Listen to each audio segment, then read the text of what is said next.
Adam Smith, The Theory of Moral Sentiments.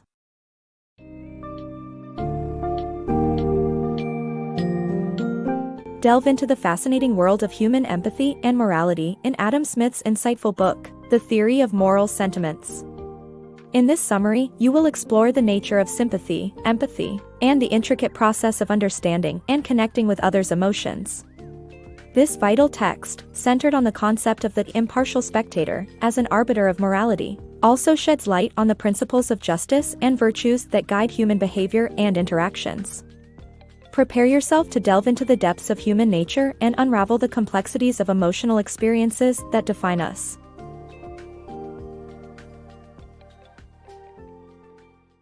The power of sympathy. As human beings, we have an innate ability to feel compassion for others. This is what we call sympathy. Sympathy refers to having an affinity with different human emotions and passions. When someone is sad, joyful, angry, or happy, we tend to feel sympathy towards them. However, we generally feel less sympathetic towards the passion itself and more towards its causes. The question, then, is why is that person feeling a certain way? At times, we might even feel some emotions on behalf of others, such as embarrassment or anxiety when someone else is going through a difficult situation. The power of sympathy is that it not only allows us to feel the sorrow and distress of others but also their joy and happiness. This is because we are wired to empathize with fellow humans. As the great philosopher Adam Smith once said, there are principles in human nature that make us interested in the well-being of others. Even the most selfish person feels pity for the poor and miserable. Sympathy, love, and hate. The idea of sympathy, love, and hate is explored in this book section, highlighting their significance in human relationships. It explains that people not only feel sympathy for others, but they also expect it in return. It helps to ease emotional stress.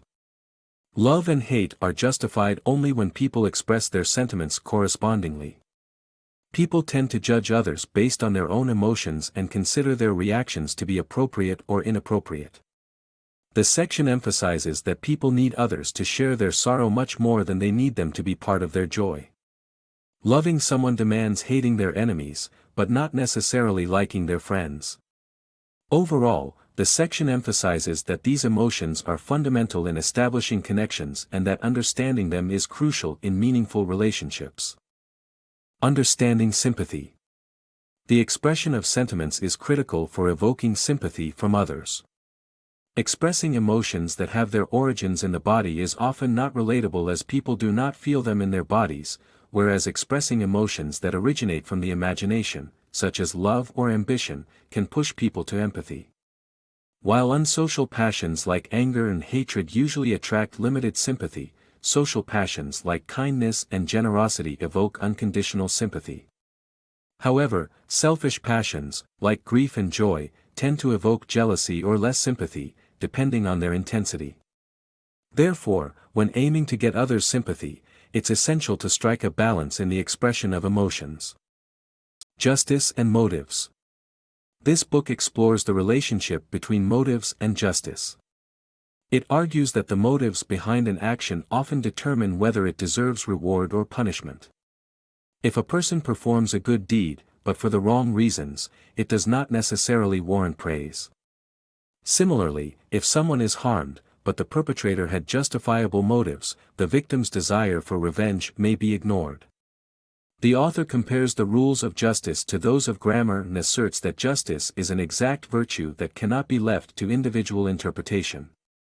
The observance of common laws of justice is crucial for society's existence, and individuals must strive to align their interests with the community's welfare. The book highlights the importance of considering motives when determining justice and emphasizes the role of social nature in fostering observance of these laws. The power of the impartial spectator. The impartial spectator is crucial to understanding oneself and society. Adopting this mindset allows one to judge their behaviors and passions objectively. People naturally desire to be loved and lovable, but altruism is often self-love.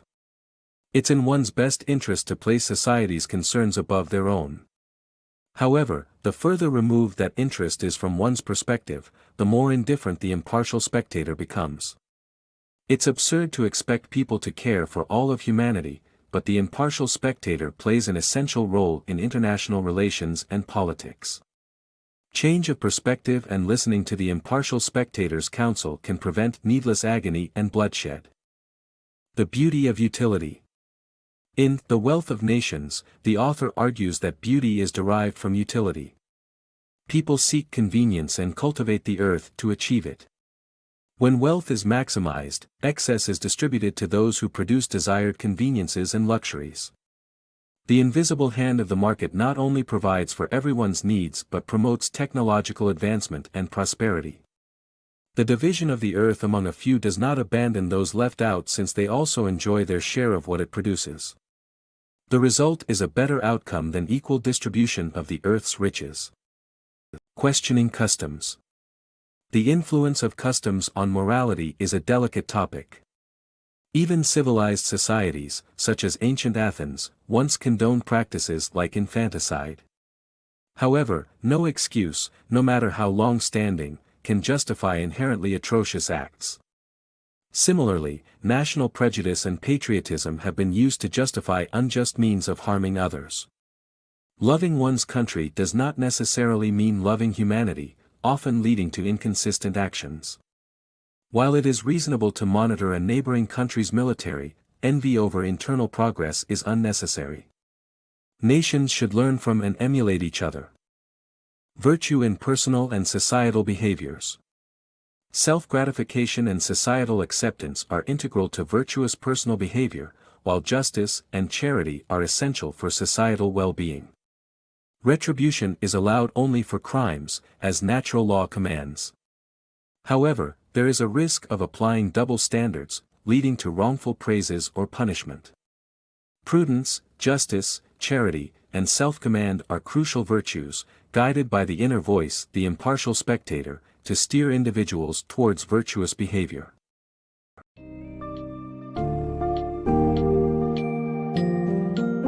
As we come to the end of our exploration of the theory of moral sentiments, we recognize the significance of understanding and connecting with our fellow human beings.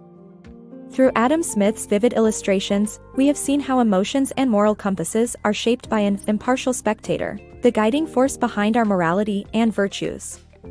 We have understood the intricacies of human empathy, grasped the principles of justice, and realized the importance of virtues like prudence, charity, and self-command in our personal and social lives. Ultimately, Adam Smith enlightens us on the path to becoming better, more compassionate individuals in an ever-changing world.